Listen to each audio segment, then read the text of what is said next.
Hi, my name is Sunny. I'm here for the interview, and thank you so much for giving me the opportunity.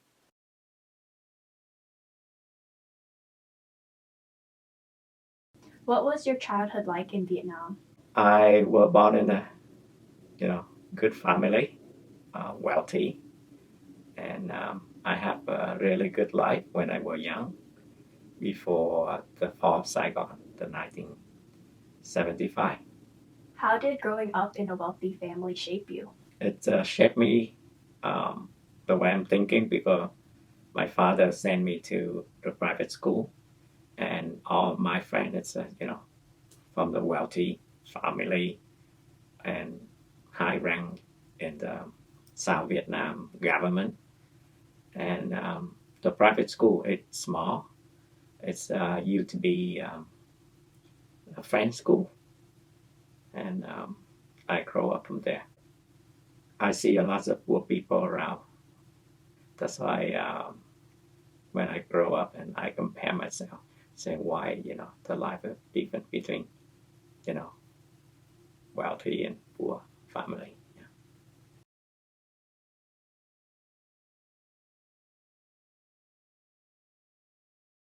When the communists came, how was your life altered?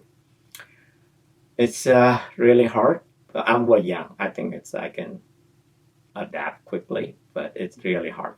Especially my mom. She really worry and scared when the communists come over, and we report to the police. And communists, they want everyone really poor, and we really scary. And they put a lot of people in concentrate camp. They call it labor camp.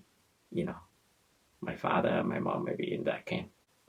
Every night, we have to sleep in the bunker because the rocket, from communist, they shoot in the city. And one for a while, we went to school and we find out our friend has passed away because of the rocket. Every time we go to school, we have to fill out the paperwork they call leaflet. It means, your background.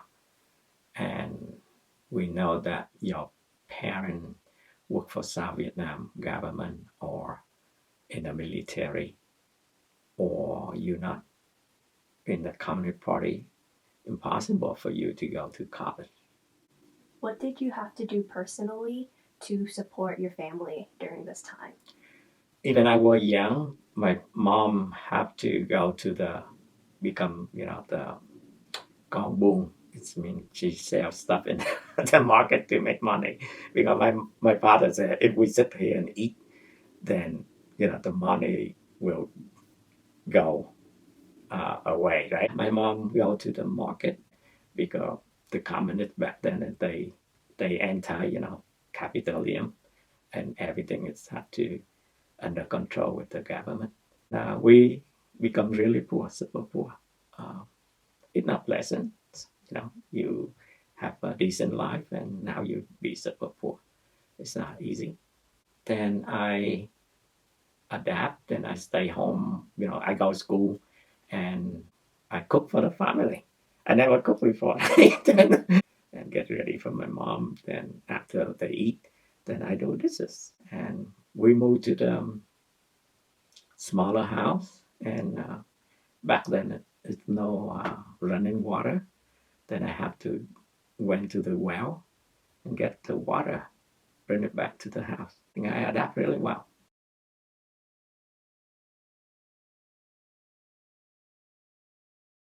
When and how was the escape made possible? And can you walk us through what happened leading up to that point?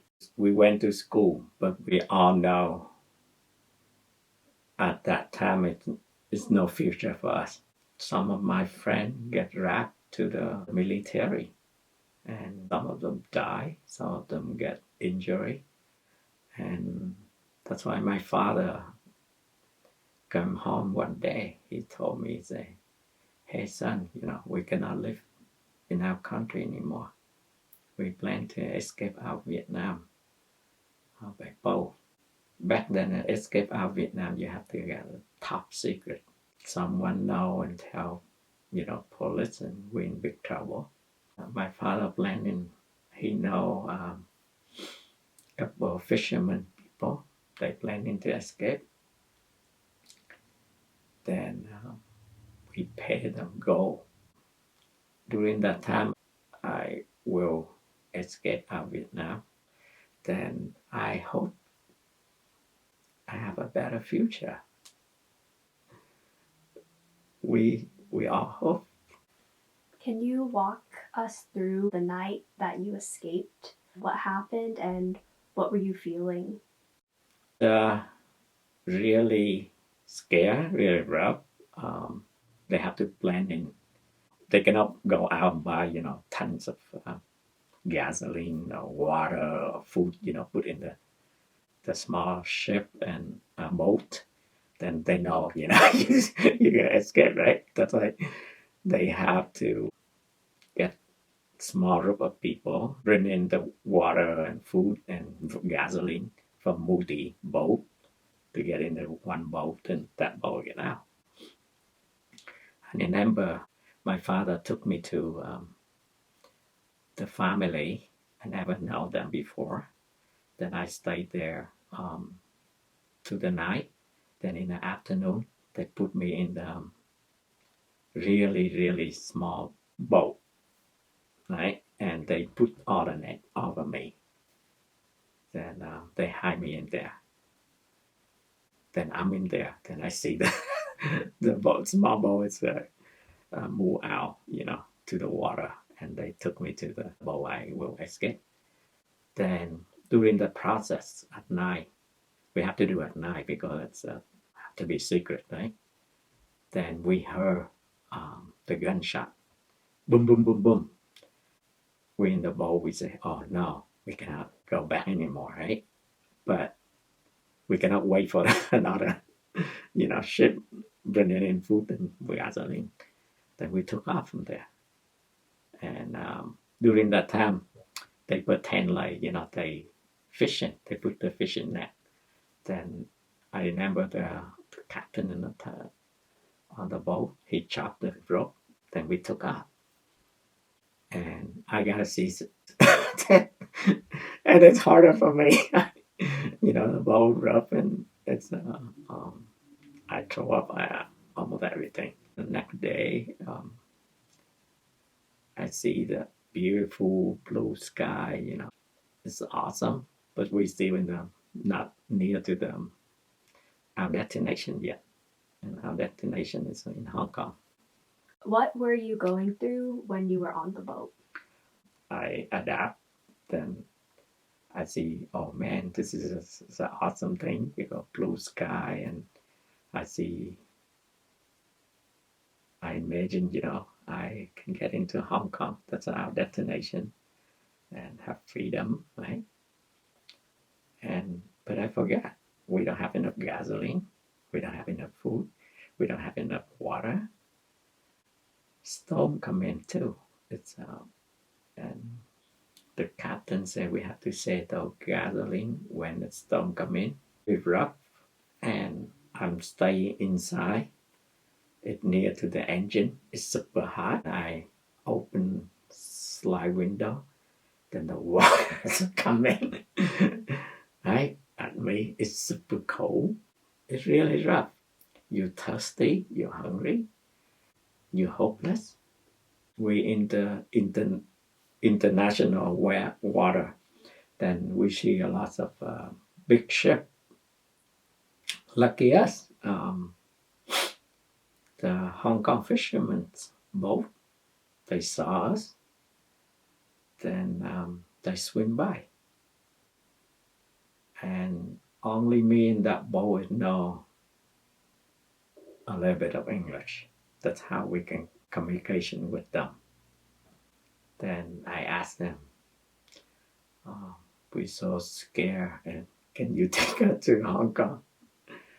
And the Hong Kong fishermen really nice, so they said, well, sorry, they cannot take us to Hong Kong because They just go out, do fishing, and it's illegal to take us into Hong Kong. They may be in trouble, but they give us good gasoline and compass, and they tell us, where to go. We have a high hope again. We say, wow, we survived. We are alive. Forward really super nice. They call another boat. They swing by and give us a boat. Then we hop into our boat and they pull us to Hong Kong. What was your experience like in the Hong Kong refugee camp? It's my first freedom country. Before we get into the land in Hong Kong, then they have a platform. They put it outside Hong Kong in the water. Then at night time, from that platform, you look into Hong Kong. I don't know what heaven is, but I see it. This is my heaven. It's beautiful because a lot of tall building, right? A lot of lining, right? It's like the whole mountain with diamond. So beautiful. Then we there with all the boat people. Realities come in. You survive and you live with other people, and we have all kind of people. Good people there, bad people there. Then no freedom there. I stayed there about let's 3 months for paperwork before they then get the sponsor. We have couple of choice, you can go US or Australia. My goal I go to US because I know US is have a good education there, give me good opportunity, and I lucky get a sponsor and paperwork go through, and they interview me. Then they transfer us to the transitions camp. During the transitions camp, you study English, you study American culture. During that time, it's freedom. We can go anywhere in Hong Kong, and we go work. And oh man, I love it. I go work, and we go out. We have money. We eat, food, and we explore Hong Kong. And Hong Kong really modern, really high tech. I love Hong Kong.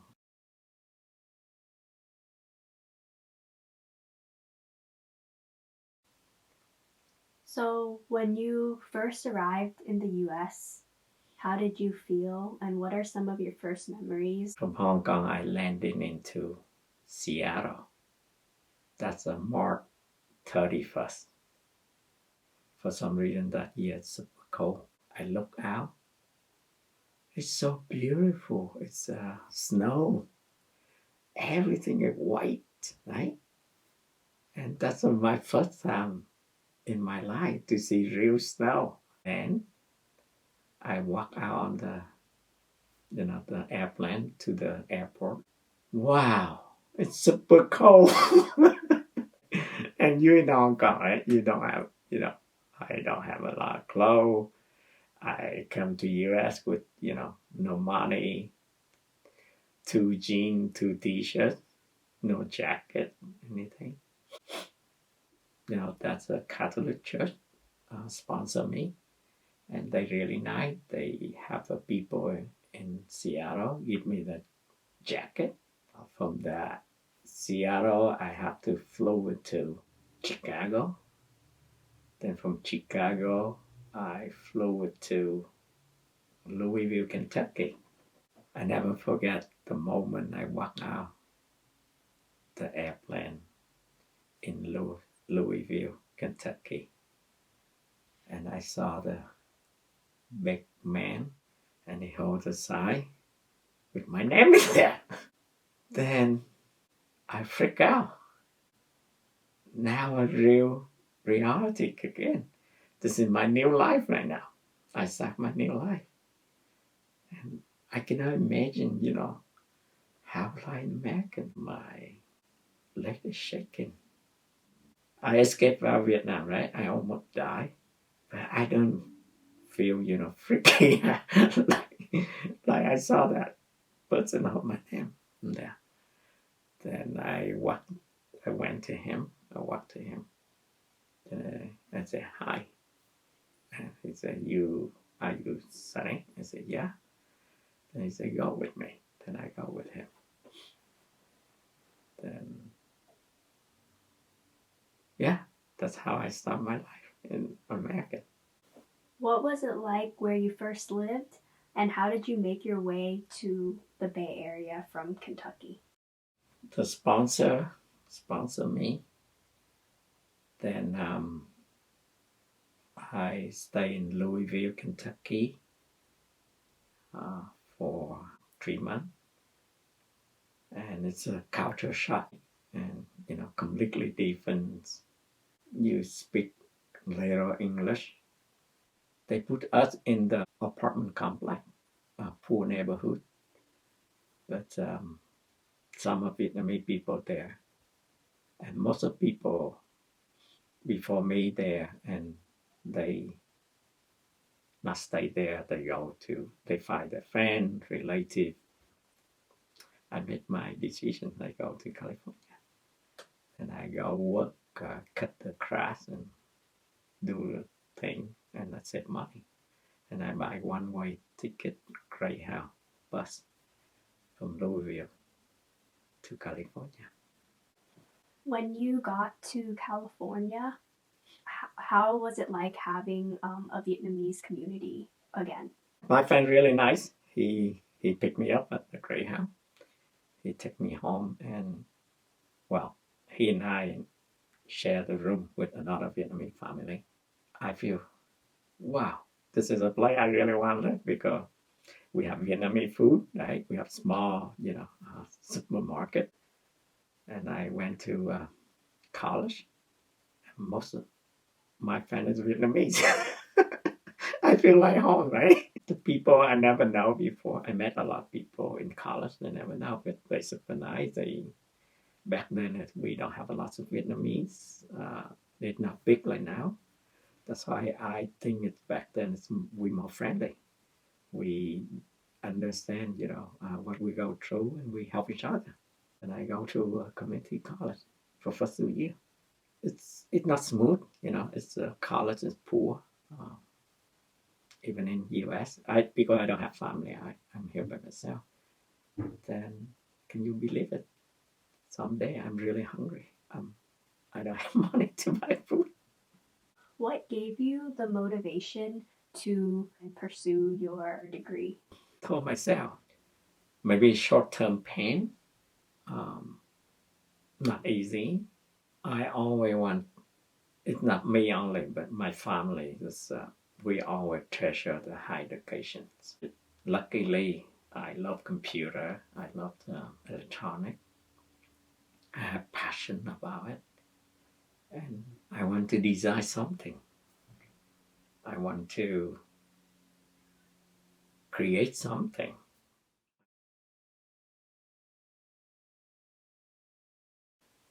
Looking back at your time in the US, is there a moment when you finally felt like the US was your home? I go to college. I go work, and I always thankful for the U.S. The moment I think it defined me, it's a real. I really, really love the U.S. is when it's 9/11, and I was in New Jersey for a meeting at AT&T Bell Lab, and during the meeting, one of the security gentlemen come into our meeting and say something wrong. Then we say, what's wrong? He said, oh, one of the airplane hit the Twin Tower. and we all rushed out to look up the TV, and we thought it's accident. Then I think 15 minutes or something later, a second airplane hit the second twin tower, and this time without something big, something wrong. It's not accident anymore. Then I feel so sad. I feel shaky. I feel like some fork hit our country, hit me. This time it hit in your head. In that moment, I realized I really love the U.S.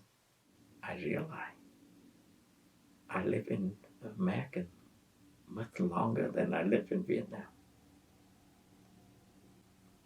So you have this moment and this place that you call home now, but the US also abandoned the South during the war. How do you live with these contradictions? When I were in Vietnam, then we feel America, you know, um, betray the South Vietnam people. I see it's American government during the Vietnam War. They have really bad policy. They go to the war with no end goal, then they betray us. We upset. We feel really hurtful. And on top of it, it's the common real brutal too, right? That means it's like you put the salt on the wound. It hurt more. When I came here, I talked to many American friends through the war, and I realized a lot of young soldiers get wrapped when they get out, high school, thrown into Vietnam. They are a victim too, the victim of the U.S. government policy, bad policy. Before we feel like American is mean in general, every people in America, right? But actually, it's not. Majority of American is really nice, right? Um, I live here. I met so many American family. They're really nice. They sponsor me. The whole society is give me opportunity, right? Um, and I understand them more. That's why I think it healed me because I can see another side of American, the real American, not the American government. That's why I go through and I want to be a good citizen. I want to be uh, help the next generation get better. I want to share with them if someday they become a leader, they be a good leader. They have to think about their policy have some consequence. If they have bad policy, they hurt a lot of people.